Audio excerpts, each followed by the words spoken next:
Hello, everyone. Mary Esther Gilbert here, nutritional physiologist, holistic nutritional healing specialist, and I welcome you back. Thank you for being here. You are all very much appreciated, and I'm hoping that I'm providing the kind of information that you could use to manage your health and be very effective in how you manage your health and really get some real solutions and real results for you. Anyhow, this is from the True Health Mastery Institute of Holistic Personal Health Management that I've launched over a month now, and I have with me a couple of the members tonight, and we have Dr. St. Clair. And would you like to identify yourself? It says iPhone on your window there. I don't think she realizes I'm talking. Oh, she's on mute. Anyway, that's one of our other members. So not sure if she wants to identify herself or not. But anyhow, so thank you for being here. I'm going to be talking about the many kinds of nutrient deficiency health conditions that so much of the population has. It's so common. And I'm going to let another member in, excuse me. So this is very, very common. People think that they're eating too much protein. That's what the statistics say, or maybe they're outdated by now. It's been a couple of years since I really have looked at the latest statistics. So maybe that's changed now that people are becoming more and more health conscious. Maybe they're realizing that they need to make sure that they're balancing their protein needs in their bodies with the other types of food groups. We've gone over fats in a previous meeting here, recording that you can see on my YouTube channel. And also we've gone over the importance of carbohydrates. And there's so many misunderstandings about each one of those types of foods, and also for protein. So I'm going to try to make the record straight. Sorry, it's been a long week for me. But I'm going to set the record straight and just hopefully, we'll get some more enlightening information for everyone out there. All righty, so I'm going to share my screen. Hello, Yvette. Welcome. Hello, I'm having difficulty with my video and Zoom, but I'm here. Okay. All righty. So we just started the recording. So here we are. I'm going over the outline for you. I just want to make sure I stay on track.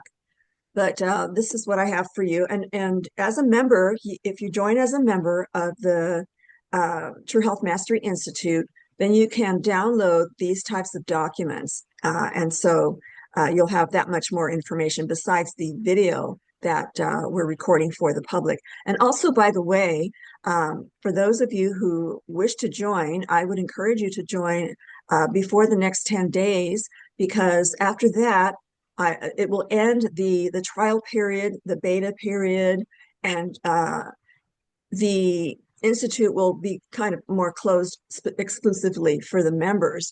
I will be providing shorter videos just to tell the public what's been going on in the Institute with my members, but it won't be as specific as this.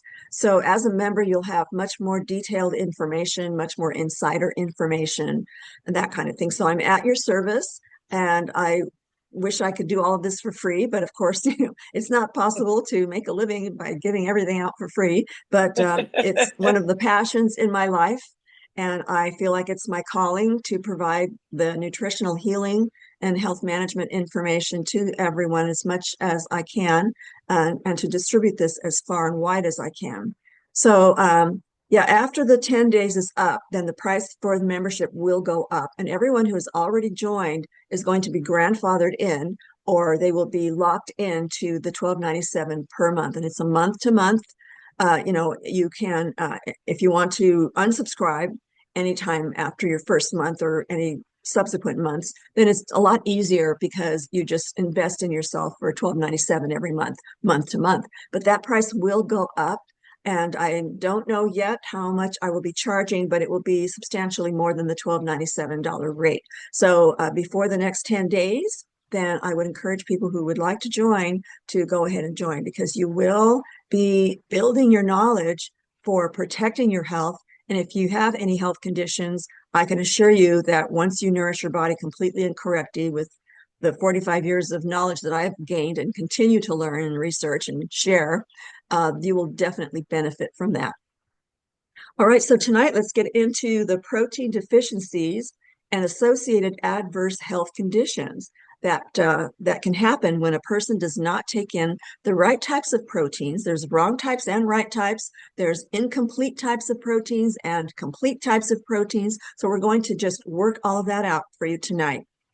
So now, when a person is deficient in certain amino acids, which are the fundamental molecules that the body uses to build new body proteins, and any protein food that's animal derived, your digestive system breaks it down further and further into smaller and smaller protein molecules called the peptides until they become the amino acids. So those are the very foundation of reducing your animal-derived protein foods to the essential amino acids your body needs to rebuild.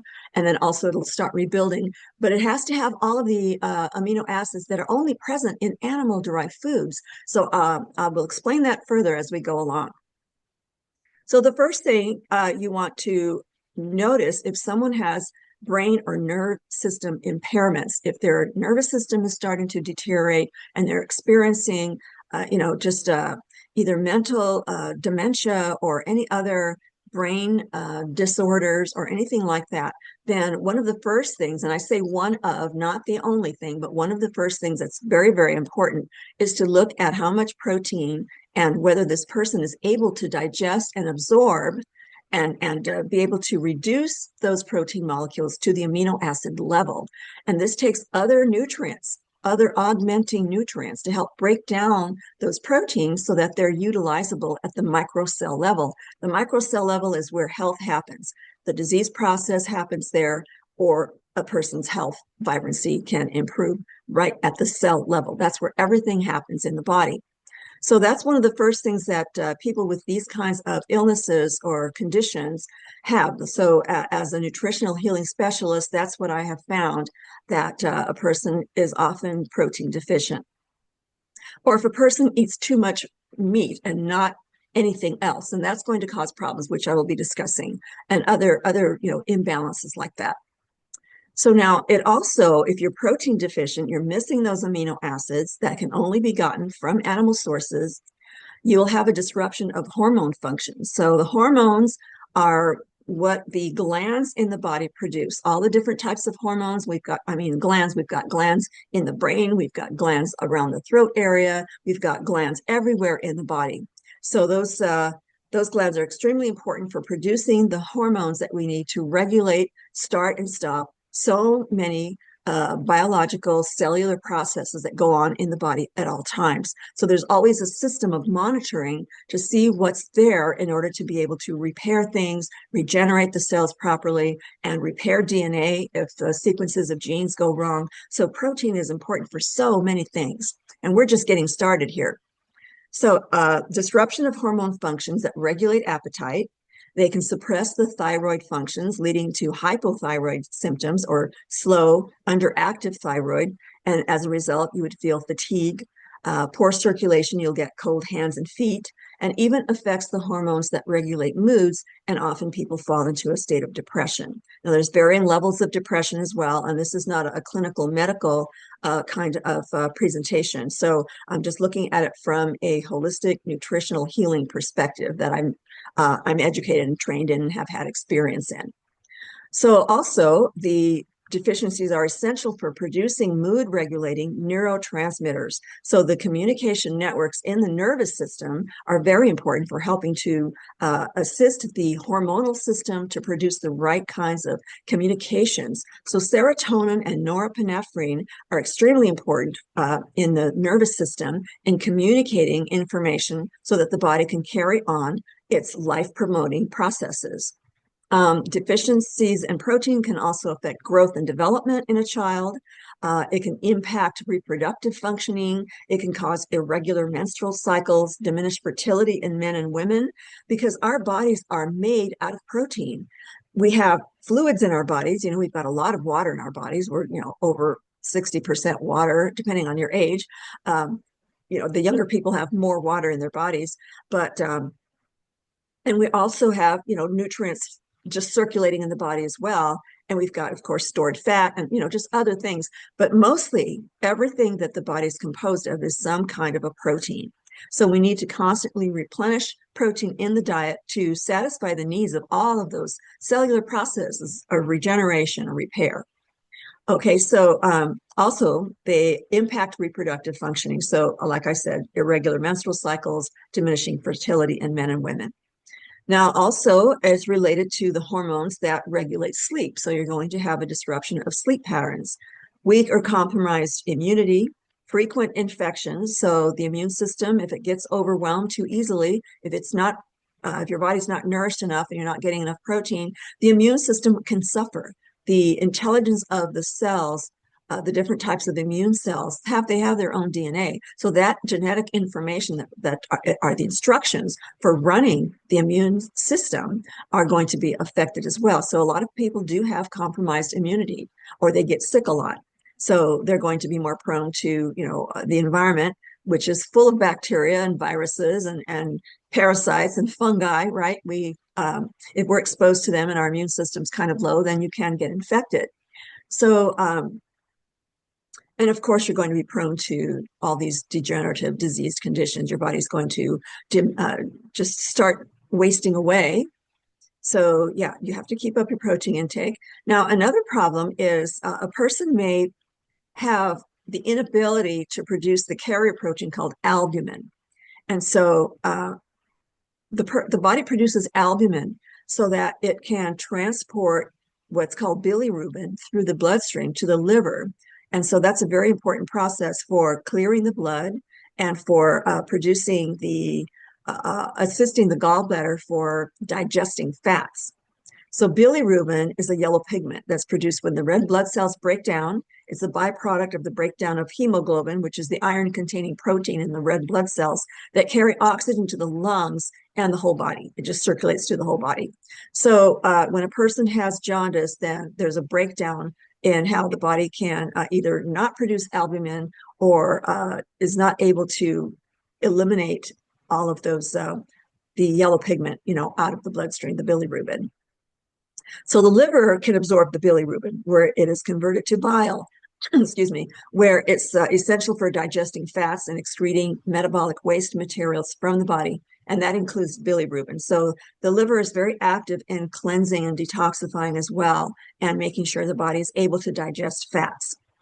So when bilirubin is unable to be transported to the liver because the albumin levels are low, it can build up in the blood, leading to elevated blood bilirubin levels and result in yellowing of the skin and eyes. And of course, that's called jaundice. Okay, so then we've got liver malfunctions. Then if the liver is overloaded and unable to deal with the breaking down of these different solutes or cells that no longer need to be in the body, that need to be broken down and eliminated or repurposed, broken down and repurposed, molecularly in other ways. So the body's very frugal, and it's always finding a way to use everything it can, or just simply eliminate it. So it's got to determine that, and it can't determine that if a person is protein deficient. So it can affect the liver. So the liver could have an impairment of metabolizing these proteins. So it has a reduced ability to break down proteins into amino acids for tissue repairs and building new tissue. So the liver is very important in helping to do that. And it also, a deficiency could reduce its ability to convert the amino acids into new proteins like albumin and clotting factors. So if a person gets injured and they're unable to clot the blood to stop the bleeding, then the liver malfunctioning has a role in that, so it's going to be affected as well. Or a reduced ability to detoxify and convert waste products for safe excretion, such as converting ammonia into urea that can be eliminated through the kidneys. So the kidneys get involved too in dissolving and eliminating all of these different solutes that need to be taken out of the body. So also people who are deficient in protein find that they are physically weak. They have loss of muscle mass. The muscles start atrophying, and they get smaller, weaker. They reduce their size and strength. A person will have low energy, and they'll experience fatigue and even anemia. So that all that contributes to physical weakness. Then also, if a person doesn't have a lot of protein in their diet, they're going to be hungry and they're going to be reaching for the wrong types of foods. They're going to be reaching for that white sugar, the white flour, all the things that give them a fast rush, but with no nutrients in there, then the body just comes back down very quickly and it's more depleted than ever because of the nature of those processed foods. But if you put in enough protein in your diet, then that gives you enough of the feeling of satiety so you don't feel hungry for a while, a good 3, 4, 5 hours, sometimes 6 hours if you've eaten a very high protein meal. So indications that the body's amino acid foundational building blocks for generating new cells, tissues, enzymes, signaling proteins, those are very important too. There's proteins that signal the body in various areas to let them know what the cells are doing, what the processes are doing, what's going on, whether something's wrong, going on. Also, it affects the hormones, how your body makes hormones and your body fluids.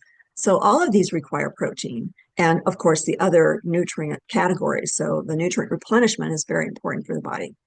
And then physical atrophy, a wasting away due to self-consumption. So a body will catabolize its own body tissues in order to satisfy the more vital organs. So if you have missing amino acids that aren't there for repair and regenerating of your cells on a regular basis, then the body has to break down its own tissues in order to support the more vital organs like the brain and the nerve network, the heart, the lungs, the kidneys, the liver. We cannot live without these vital organs.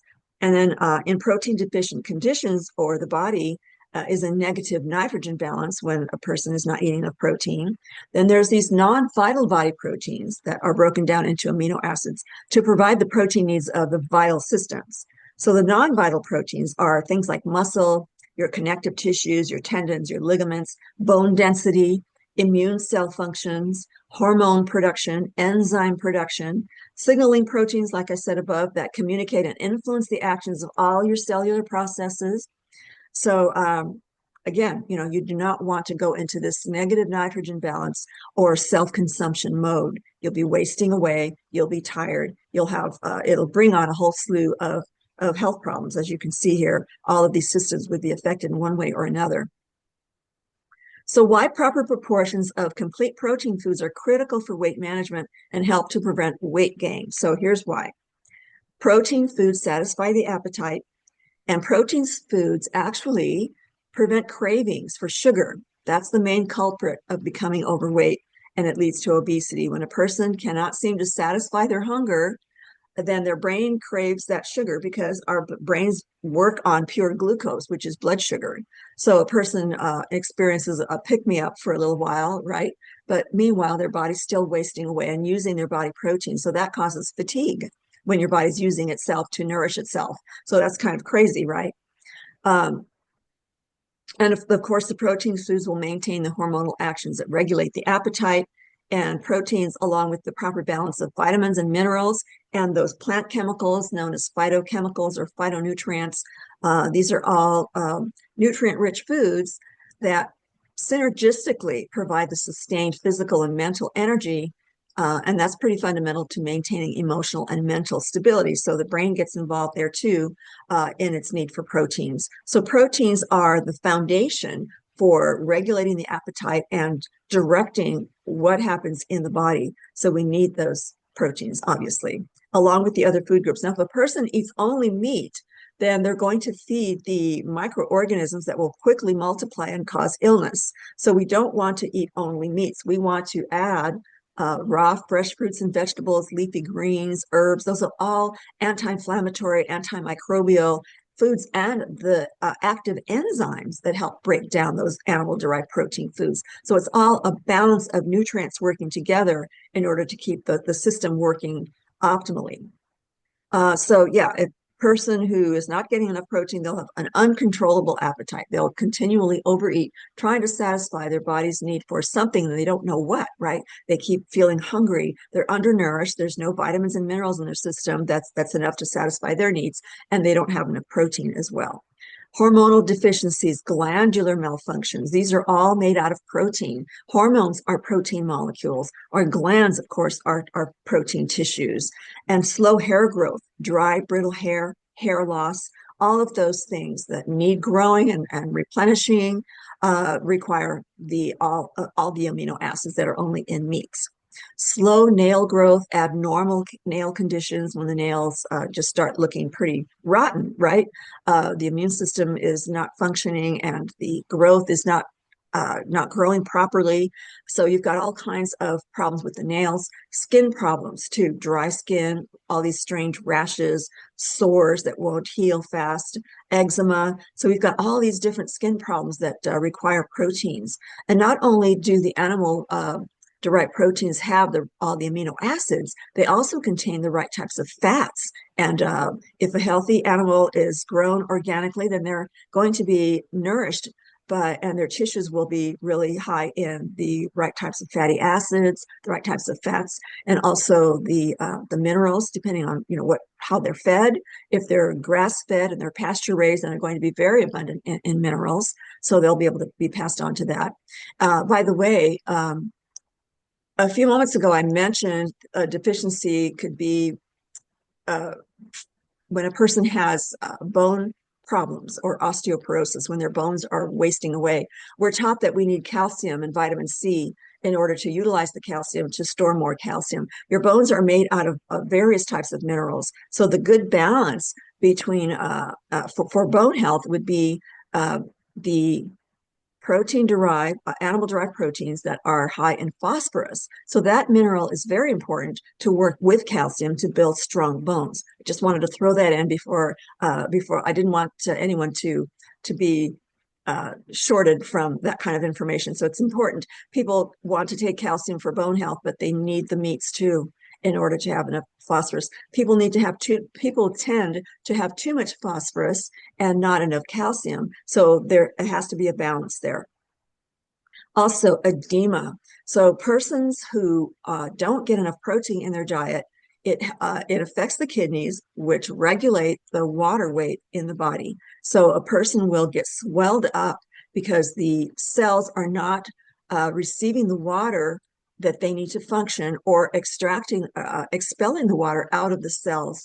This ebb and flow of water in and out of our cells is extremely important. If that mechanism is malfunctioning, then the body will tend to store more water outside of the cells, and these are the interstitial tissues that are between the cells, right? Or the areas of the body that are between the cells. So that's where the water would build up. And that's why you have swollen ankles, swollen lymph nodes, and the person just is in pain because everything is so swollen. But when the person corrects their diet with all of the above, especially protein foods, then that will regulate itself.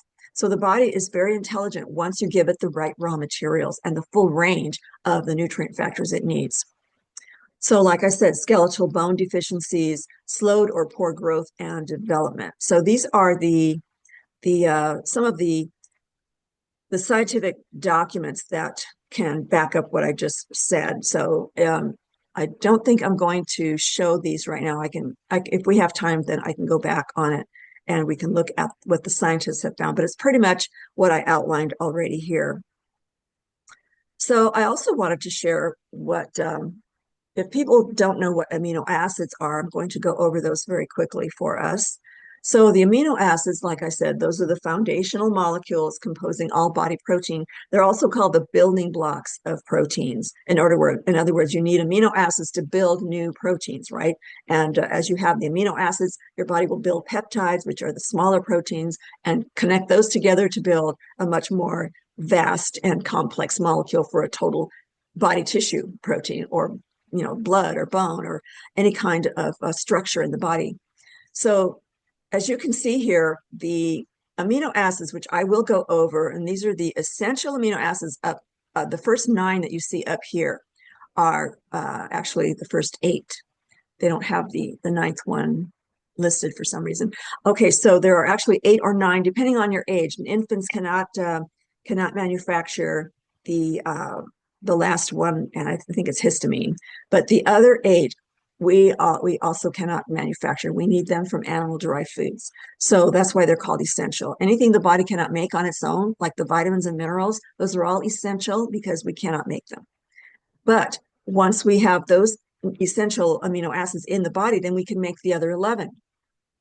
So we need those 8 in order to even make all of the amino acids that we need.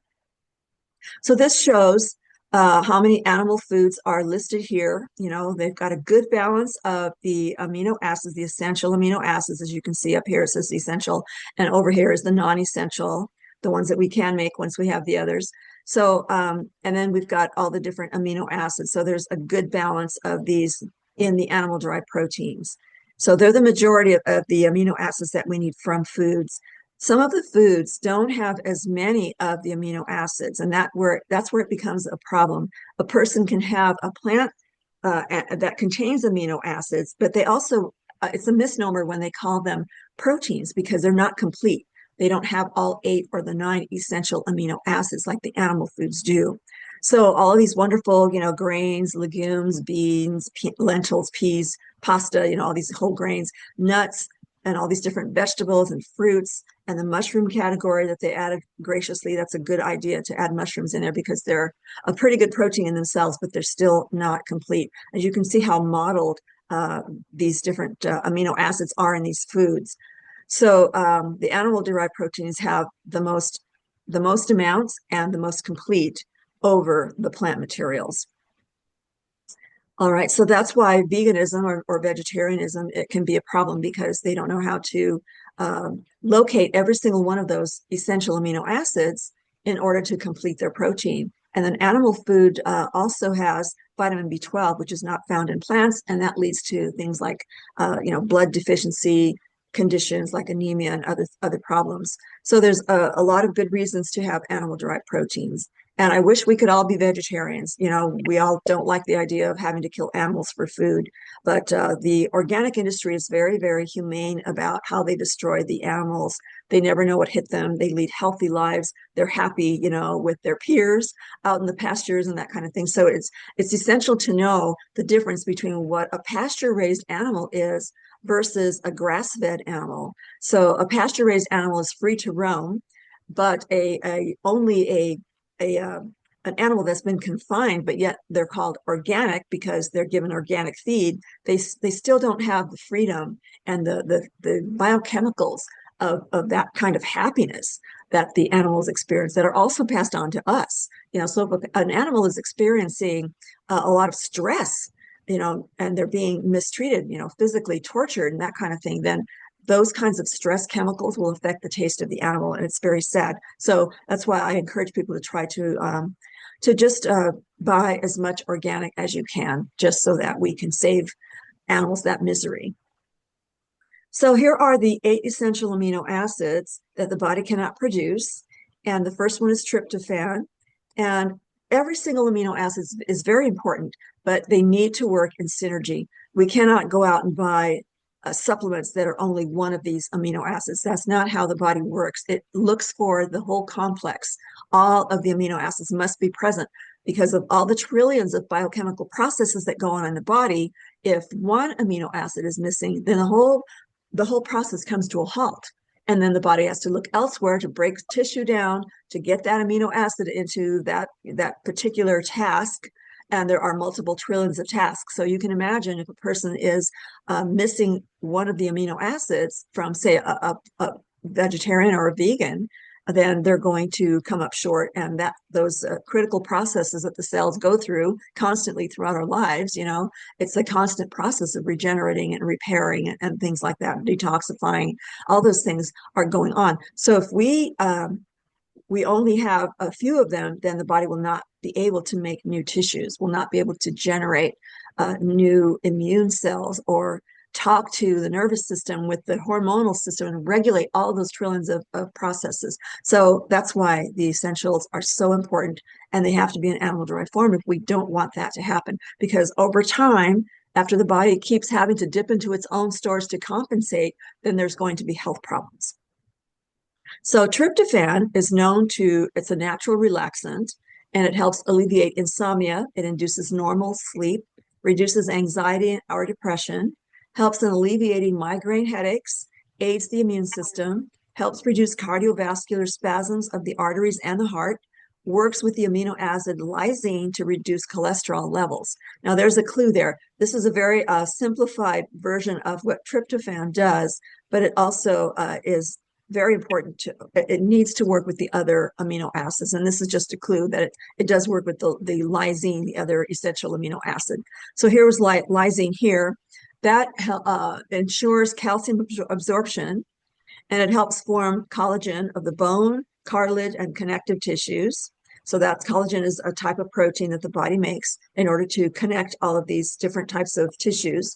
Aids the production of immune system antibodies, which is, what the immune cells detect, and they'll go through and destroy what doesn't belong in the body. So we need those antibodies. Aids in the production of hormones and enzymes. We make 10,000 hormones. That's the latest scientific research so far that's been discovered as to how many hormones the body needs to function. So, like I said, they're regulating hormones, and they're policing the system at all times to make sure things are starting and stopping and communicating at all times with the nervous system. And the enzymes. Enzymes are extremely important. They're the catalysts that stimulate every single biochemical process that goes on in the body. Without enzymes, we cannot function. Nothing happens without those catalysts. Also, lysine improves effectiveness against herpes, reducing viral growth.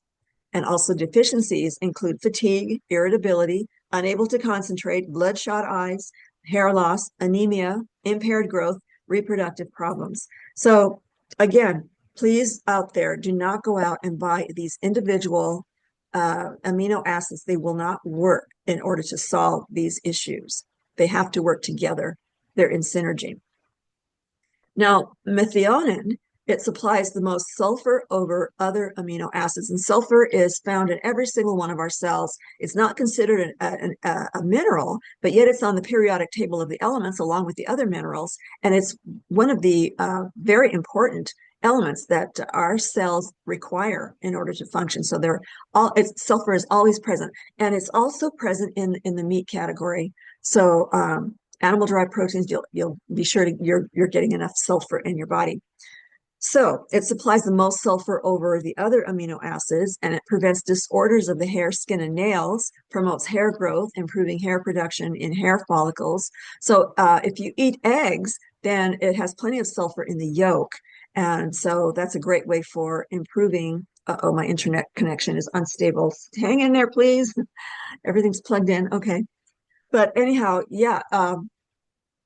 So methionine is very important for maintaining that. It also helps lower cholesterol levels, increases liver function of lecithin. Lecithin is also present in egg yolks, which helps your body regulate the cholesterol levels. So eggs are not a bad thing if you cook them properly. And that's a whole nother subject. But anyhow, low heat, and don't use oils. Every other way of cooking an egg is fine.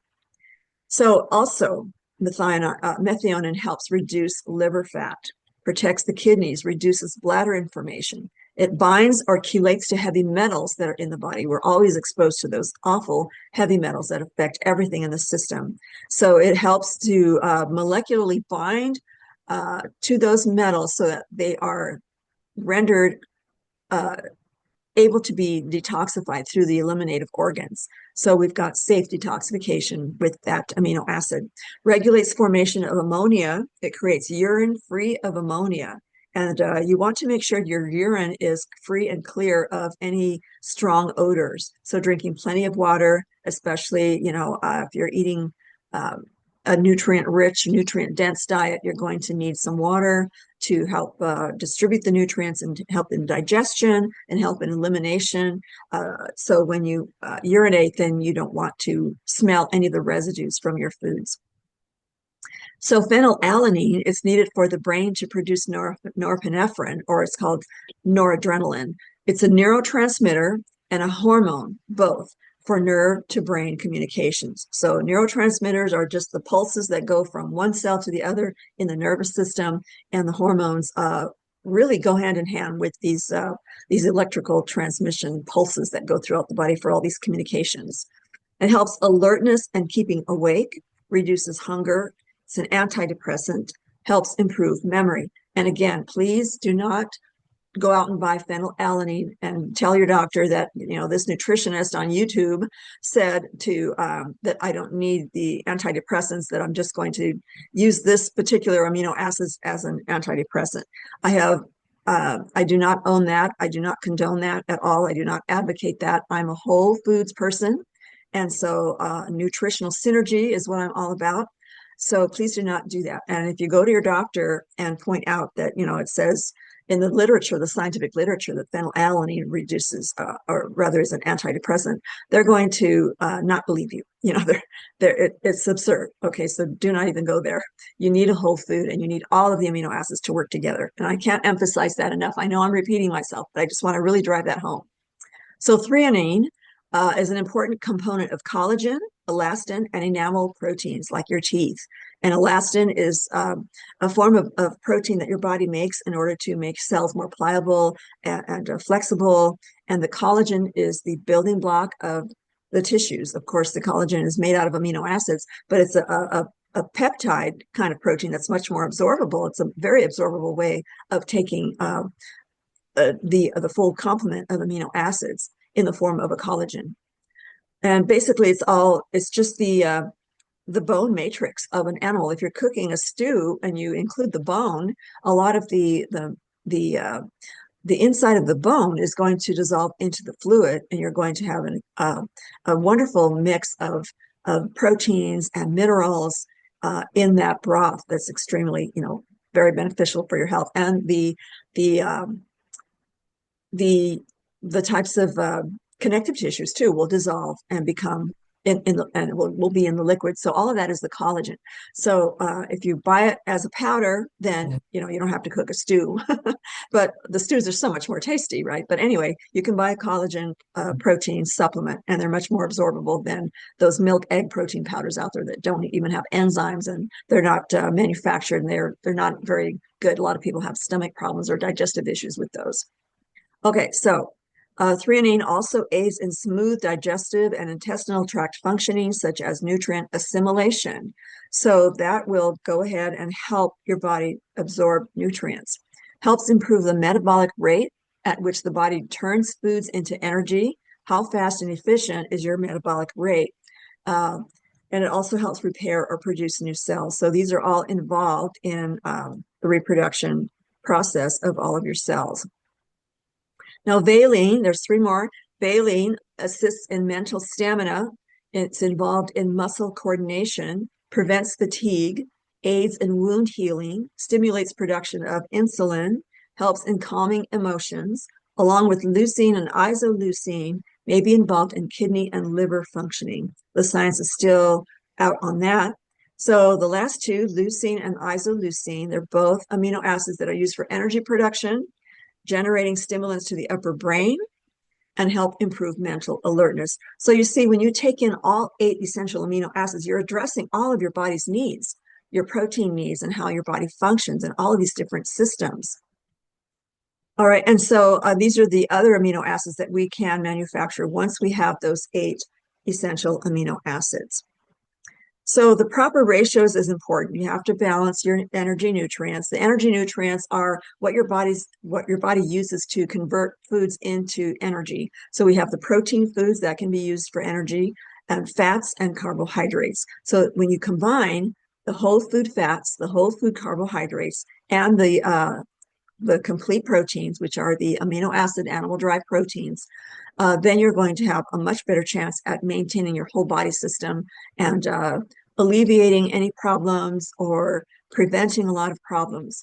So now the plant phytochemical compounds, so those wonderful, wonderful phytonutrients in plants are very critical for helping your body utilize and break down those amino acids. And so they're great for digesting and for detoxification. They'll bind to the toxic chemicals. So the plant kingdom is extremely important for adding onto your plate, you know, when you have an animal-derived protein. So I always advocate people take in the raw enzyme active plant foods as much as possible, It's great to have soups and stews and add all kinds of vegetables or steam your vegetables, but that destroys the enzymes and the light energy frequencies that are so important for our health too, that raw plant foods have. But they're very, very important to pair with the animal-derived protein foods because with one without the other, you're going to have a different set of health issues. Okay, so that's pretty much what I have here for you today. Members, do you have anything to contribute? Any opinions? I'd love to hear them. This is Lily. Can you hear me? Can you hear me? Yes, Lily, I can hear you.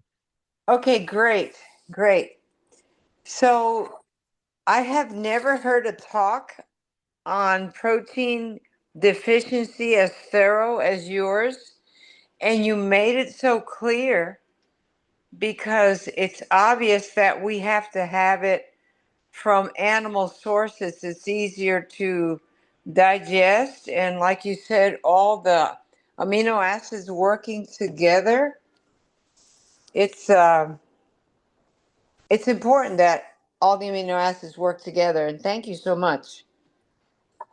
Yeah, absolutely. And this is the kind of information that I have to get out there to the public, right? And so people who join the True Health Mastery Institute, I find that they are very serious about getting healthy, or if they're not already healthy, or just disseminating this information out to the public. So I really value my members because I know you're leaders, and anyone is, of course, welcome to always join because you'll become a leader if you're not one. You'll learn so much more, and you'll be able to become the inspiration to others once you learn this information and you apply it in your own health, in your own life. Now, each of you I know has something very special to contribute here. So I encourage you. Anyone else? Well, this was amazing, Mary. This was really, really good. It's good information because there are all kinds of diets and oh yeah, there's a lot out there. And this has really shown the discrepancies between the different extremes, I would say. We have a whole movement right now of carnivorous diets. So this helps enlighten that, you can't just go all meat and Right. all animal protein sources. Because you need the plant kingdom to help the utilization of those amino acids you've just gotten from the animal proteins. And then we have a movement on this other side for the fructarians. That's a huge thing. Like right now, people are torn between the two, um, carnivorous or fructarian, and both camps swear their stuff is working. But what you have what you have proven today is what both of them are saying is true, but they have to work synergistically together. Like you've literally just shown, yes, meat is good in moderation, the right way to cook, that all that good stuff. And you've highlighted so clearly what the plant kingdom is about. Like you are probably the first person I've seen who's been able to merge these two from a nutritional standpoint. I mean, I've had people talking about like the keto. Keto is kind of sort of what we're talking about, so to speak. And I've had people who are saying they're, what's the word? Carnivore, fructarian. I mean, they're all manner of things out there. But I've been hearing this concept a lot where they'll go carnivorous, all meat and all animal protein, and have other issues like digestive issues. A lot of them have to be on laxatives because all carnivorous diets. I've listened to so many videos trying to get on my quest of knowledge, and that's what I hear. They'll say, "Yeah, it works. I dropped the weight, but by golly, I have to have a bowel regimen."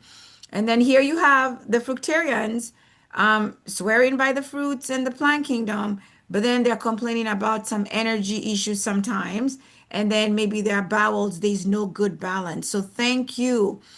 This is one of those that people just have to listen to, get the knowledge, and see. A lot of people tell you what to do, but I love that you explain the why behind Yeah. why you do what you do. And that is a game changer right there. So I'm just so It's excited and I'm just so honored to be here because boy, oh, oh boy.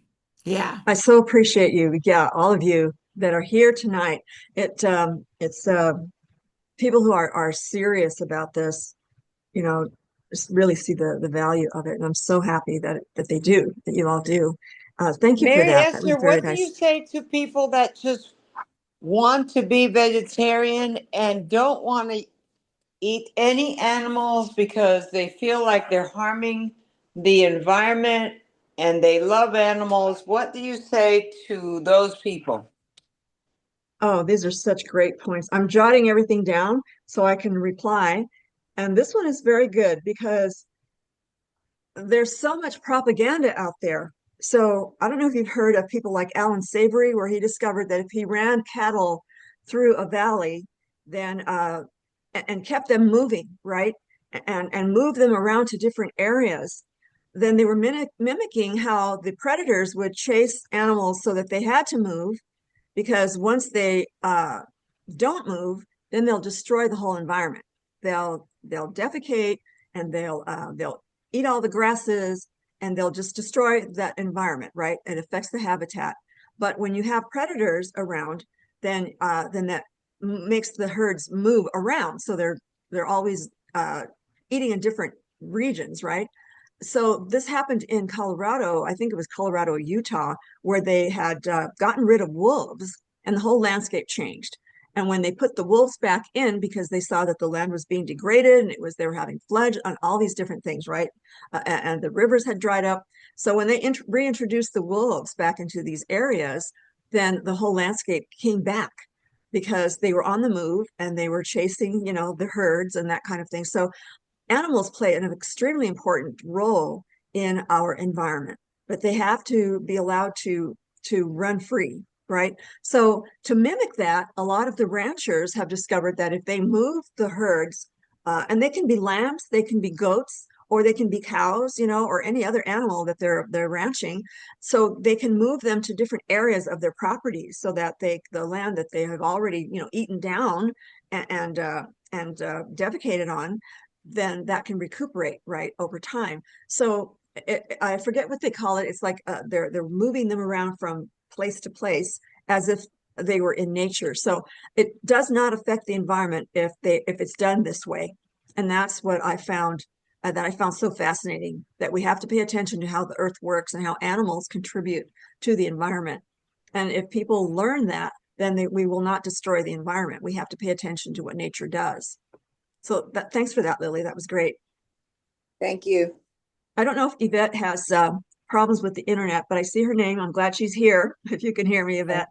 But Yes, I I appreciate all of the comments, and I am in sync with all of that.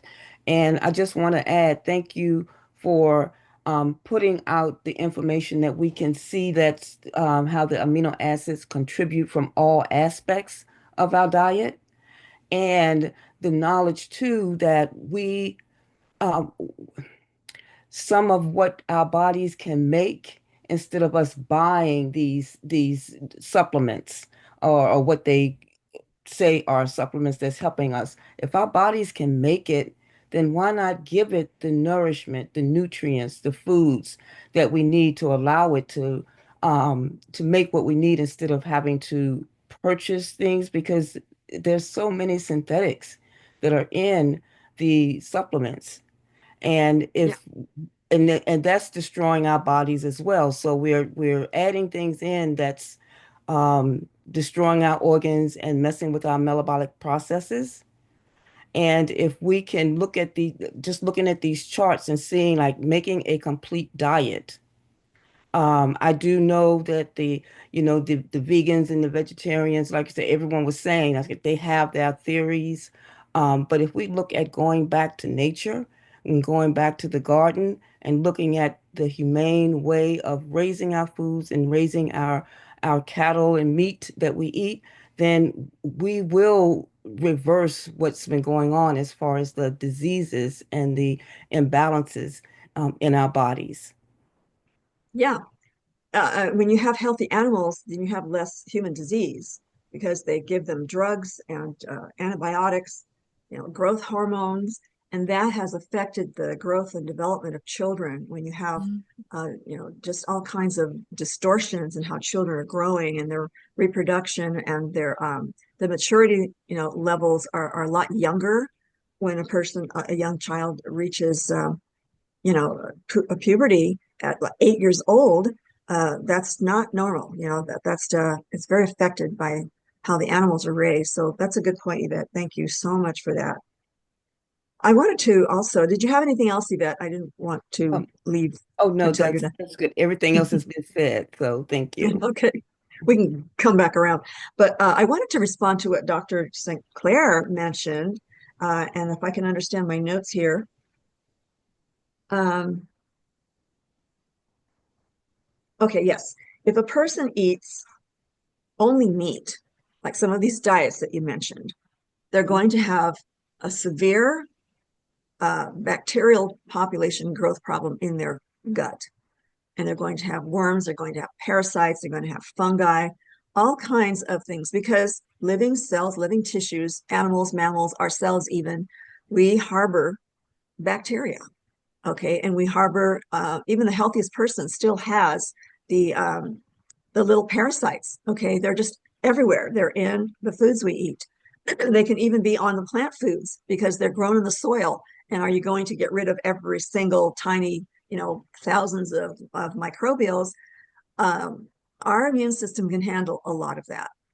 But when a person eats an abundance of foods that have been contaminated, that is already, gone bad. Like if you leave a piece of meat out for over 3 hours, or even fish for over an hour, already the bacterial population, even if it's cooked, is going to keep multiplying and multiplying. You can't leave food like that out for very long. And if a person eats it, then they're going to receive a larger amount of the microbials that cause illness, bacteria, and the parasites.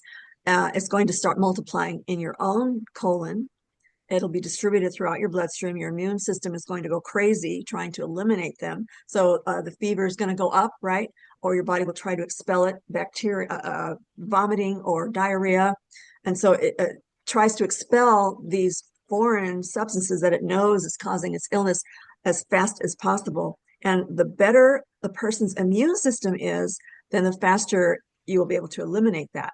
Now, I have a whole slew of botanicals that I know that can eliminate a lot of these microbials very quickly in a matter of hours. But they keep repeating. They keep if you destroy a lot of the population in the gut, then if there's any more that can keep multiplying, then it's going to make you sick again. So you'll have like a relapse. So you have to keep bombarding your system with antimicrobial plant foods until your body is able to get a handle on it and to totally eliminate it. Sometimes it'll take a day or 2 or 3 days if you have like food poisoning, if you eat something that's been contaminated like that at a restaurant, or someone who doesn't know about kitchen hygiene, contaminates their counters with raw meats and then puts salad on top of that kind of thing. So people need to be aware of what goes on in the kitchen. But also in restaurants, they can get pretty careless, especially new employees, if they haven't been schooled on the proper ways to keep foods at the right temperature kind of thing. So a person can get food poisoning everywhere they go, right? It's always possible. But so we need to be aware of the botanicals that can destroy these populations very handily. And I've had food poisoning before. I don't know if you ladies have ever experienced that. It's not fun. You get very nauseated and dizzy, right? But I can beat it very quickly.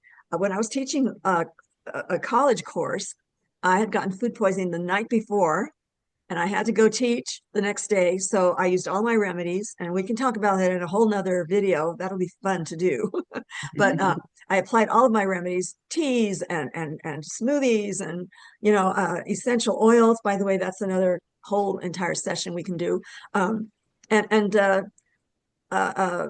have to say the APL Go drops, they're very effective in destroying microbials. So that's a whole nother, another class, and we can all go to the APL Go website and my APL Go webpage on my website, holisticchoices.com, and look at those videos and all the things that we've covered on those. But so there's a whole plant kingdom out there that's very, very effective for destroying these microbials and keeping them in check, even if you're not sick from eating contaminated foods, right? So that was one thing I wanted to respond to. Working temporary. I have no idea why I wrote that. Working temporary. Does that ring a bell with you, Dr. St. Clair? I just wrote down very quickly, working temporary. I don't know. I didn't elaborate with my notes, but anyhow, let me go to the next one.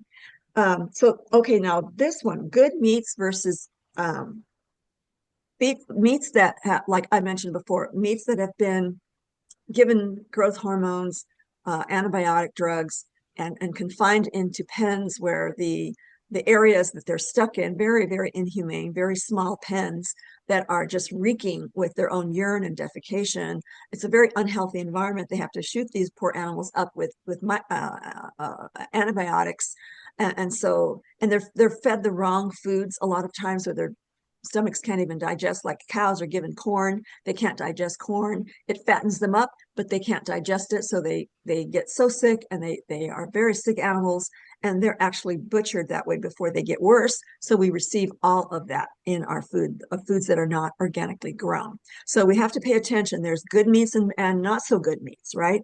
Our bodies can break down the amino acids and use it to rebuild, but in the meantime, we're being poisoned by all these other things that don't belong in the body. So your immune system and hopefully all the plant kingdom that you're taking will help eliminate that kind of thing.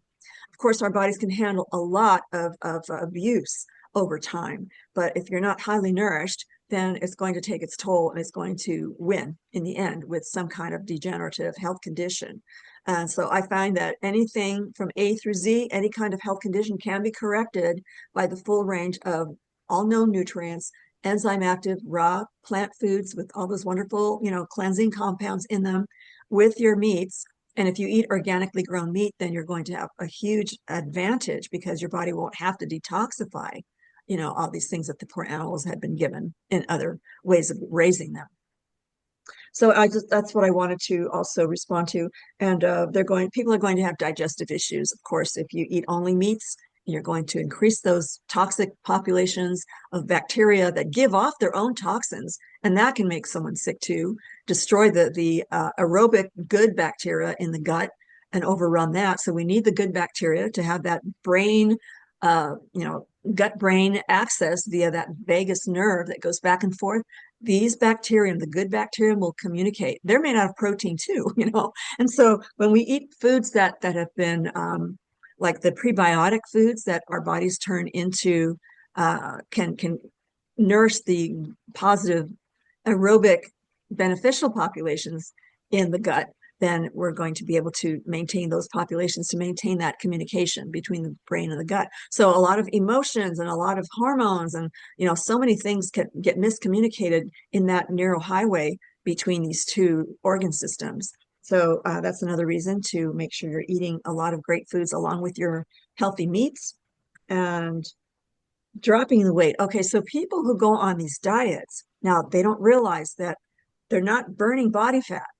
They're wasting away their muscles and their bones and their blood. Blood is a tissue, and they're wasting away their structures, their non-essential part of their bodies, like their connective tissues. People end up with arthritis or knee problems. They're wearing down all of their joints and that kind of thing. And so a severe weight loss by eating only meat or eating only plants is all going to cause the body to consume itself. So you don't want that. You're going to throw off a lot of body water, and the scale is going to say that you lost weight, but really, how are your clothes fitting? What are your measurements in your body? Are you sagging? Are you, looking gaunt? Are you looking pale? Are you feeling tired? Do you have cravings? All these diets drive people to all these inappropriate, ways of losing weight. So the only way, I'm sorry to say, and I always say that, and I don't really want to apologize for it. I did not create us, God did. And this is how he made us. The only way to get rid of body fat is to raise your heart rate to a certain, rate that's faster than just the resting heart rate, and keep it sustained there for 15 to 30 minutes, 3 or 4 times a week. Then your body will kick into the body fat stores and start burning it for energy, heat energy. That's how you burn off body fat. And exercise will firm up your muscles. In other words, help you get stronger. So your muscles are what increases the metabolic rate of your whole entire system. If you have muscles, push-ups, sit-ups, squatting and calf raising and running or playing a sport, those will help build strong muscles so that you have a faster metabolic rate and you can actually burn body fat at rest. So that's always a good deal. If you're going to sleep, knowing that you had a good exercise session, you worked your muscles, or you had even a good fat burning session, whether it's walking or rowing or getting on the exercise cycle or whatever at the gym or whatever, right? Elevating that heart rate to burn body fat, then you're going to have not have to give up your precious, healthy, lean body mass. And that's extremely important. And what do you need to maintain that? Meat-derived foods. Those amino acids. You cannot rebuild your own muscles unless you have those amino acids in your diet. And you can't use the meats very well if you don't have those enzyme active raw plant foods in your diet. So this is why I call my system nutritional synergy. If you go to my website, holisticchoices.com, you look at books by Mary Esther, or if you scroll down to the bottom, you'll see online courses. The nutritional synergy system that I created, I also have a book that describes the whole thing in detail. And also you can take a course and learn how the system works. And the book follows the same modules as the course. So it's good to have both if you're going to learn more about how to balance your nutrients. So I thought I would just let people know that it's so important to balance your What nutrients. is the name of your book and the It's course? called Nutritional Synergy. I'll take you there right now. I'll show you.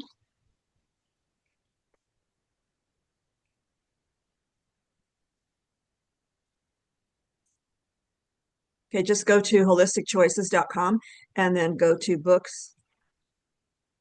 And you can scroll down to where it says Nutritional Synergy. Here's the ebook you can order, and this is the printed copy. So if you just click on that, it'll take you straight to my Amazon area, and you can just purchase it there, and you can decide if you want to. Very nice. Yeah.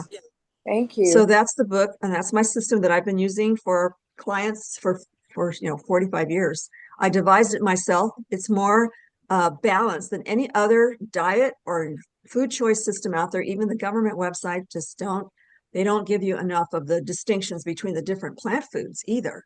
So they all have their strengths as far as their phytonutrient content that can help the body in so many different ways. And you can explore the website. You can go to my YouTube channel, or you can go to this APL Go section. Even though I do consultations for the APL Go company, as you know, then there'll be a lot of free information there that'll give you all the nutrients that you need to balance your system. And these products are extremely important too. So, and this is the book that is very similar to another book that I wrote, that this is for the associates for this company, so they can educate themselves on how to nourish the body completely and correctly, and how to recommend the products to their customers, So that's just an aside. But also you can scroll down and look at the online courses tab or link down here. And this is the same book, and the course is $97. And if you want to just check it out, you can click on course description. And you can enroll, or you can just look at the different modules, use the drop-down list, and you'll see how many lessons there are in each module and what is covered. This coincides with every chapter in the book. So if you have both the course and the book, then you'll get even more information, because, things that I didn't cover in the book, or things that I wasn't able to cover in the modules. So you combine those together and you get a much better, outlook on how to use the system. I definitely want to take that course. That sounds fascinating. It is a very fascinating subject, because once you apply that whole system, there's 14 different categories. And once you start applying that in your everyday life, then you'll notice an increase in energy and improvement in just about everything. You'll feel great, look great. People say, "What are you doing?" But you have to exercise. You can't. You can be totally well nourished, but if you don't exercise, then the body's not going to respond in the same way. It's going to be pretty good, but you won't have the strong muscles. You won't stimulate any of the strengthening and the pliability of the connective tissues. All the collagen and the joints and the ligaments and tendons. And you won't lose a lot of that either, because your body won't have to give it up for the more vital organs. And if you are serious about exercising, then eating for physical power and stamina doesn't necessarily have to be for the bodybuilding world or any, serious athlete, although it applies as well. My system is so versatile, it will apply to various conditions, whether a person is just starting out to exercise or just wants to lose weight, they have to exercise. It works the best if a person is able to exercise. If a person is confined to a wheelchair, there's still ways. I mean, look at all the athletes that are wheelchair athletes out Yes. there, right? So Yes. there's really no excuse. If they can do it, then anyone can if they have the will. And the way to get the will is to get enough protein and get yourself highly nourished and well balanced nutritionally, and then you'll have the energy and the mental stamina and the desire to work out, to exercise. Even if you go for a walk every day, that is exercise. It increases the circulation. It helps your body detoxify, distributes nutrients. So, it's just the way we're made, and that's the only way we can get healthy. There's just a whole set of a list of things to do. Exercise, get your sleep, stay hydrated, eat the right foods, and just watch all the videos that are available to you for free. And I'm addressing the public, but this is the kind of conversations that we have as members. I didn't stop the recording this time for the benefit of more people so they can be encouraged to become members. This is the kind of behind the scenes conversations we've been having lately, and it's only going to get better. I'm getting more and more excited about this because the conversations are becoming more and more fascinating and very, very, just very beneficial for everyone. And I hope everyone here agrees. Hey, Yeah. Mary Esther. Yes, I agree, but I have one more question before I think I'll go to sleep. Okay. So there's a lot of debate about types of collagen because I've been on sites. I think the site is called ah I should not have started down that road because now it escapes me what the name of the site is. But anyway, they support that only collagen from beef, from cattle, is really worth anything. Can you please provide some clarity on that? Depends on how the animal is raised and how much collagen can be derived from the animal. Cows are a lot bigger than goats or chickens or whatever else the collagen is made from. But I don't see any difference. Depends on what they're fed, the quality of their own connective tissues, and how expensive it is, that kind of thing, and how the body breaks down, because the body doesn't decipher whether it's a fish or a chicken or a cow. It just breaks it down. It's a protein. The digestive enzymes go to work, breaks it down to the amino acids. All proteins are fundamentally amino acids once they're broken down. So the body doesn't distinguish between the difference. But a quality product depends on how healthy the animals were raised. Does that answer your Excellent. question? Okay. Excellent. Thank you very much. Yes, absolutely. Anything else? No, this has been very insightful for me, and I appreciate you putting together this for us because a lot of people just think like the protein is the meat of it, and which it is, but I think the plant kingdom and the meat kingdom together creates that balance and it is necessary. And even if they don't want to eat a lot of it, just eating portions, just increasing ounces, daily and weekly within the diet will allow them to get, and I'm speaking to the vegan and the vegetarian, it allows your body to receive what it needs to produce, longevity, and to serve our organs. It's not all about what we think in our brain. What about the rest of our organs? What about our body systems that are on a cellular level and go through all of these microprocessing? That's what they need, and not necessarily our opinions of what we need. And I can understand it because of, the humanity, the humane aspect of it is Yeah. very important. I get all of mine. If I don't get my meat from the farmer's market, I don't eat it. But I love fish, and so when I can find the wild, I will get it. I won't do farmed. But we just have to be wise and use our resources to that surround us and that's in our community to get what we need that's going to serve us. So thank you for putting Absolutely. this together. Absolutely. Absolutely. And vegans and vegetarians, they get some animal protein, but they're usually a little bit short on the B12 because they're not consuming the fleshes, right? The animal muscle. Um, I have found every single time that when a person is trying to be a vegan, they go back to eating meat because their body's screaming for it and they're craving it.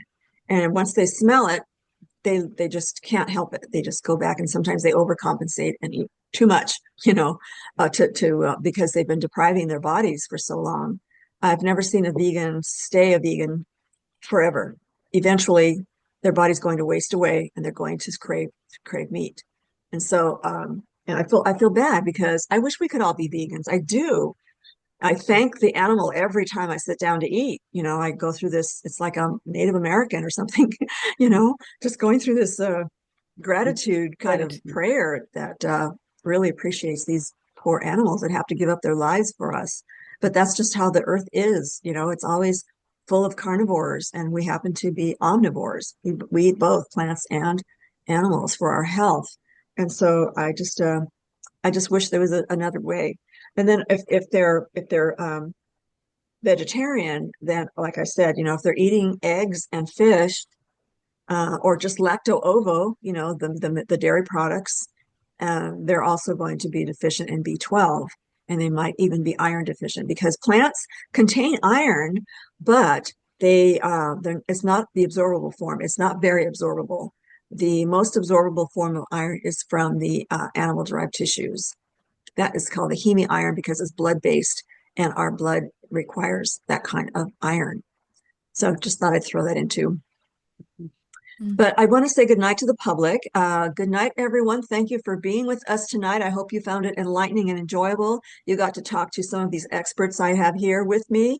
And so I hope you come back and please consider joining before that 1297 is not going to be hanging around very long, just 10 more days. And I need to just to address the needs of the Institute members.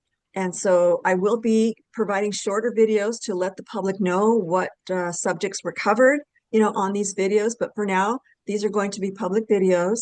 But once the 10 days are over, then it'll be a little bit more private for the Institute members, and it will be a little less information for the public. But I still want to take care of those of you who, for whatever good reasons you have, for not joining as a member. I still don't want, you still need this information out there. And I will provide a lot of these scientific references still for the public to just explore on their own as well. But I do encourage you to try to get my books and try to take my course and watch the videos on this channel, and you will become educated. But this takes it a little more private as an Institute member because there's so many things that people are being censored about, and there's so much misinformation out there. I'm just trying to make sure people get the right information so they're not misinformed.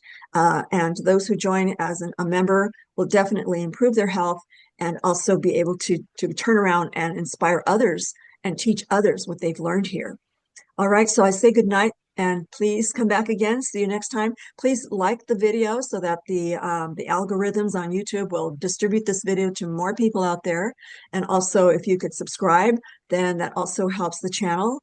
And if you could share this, then even better, or all three, then that would be great too. Let's help get the word out to heal and make people healthy. Thank you very much. Good night now. Okay.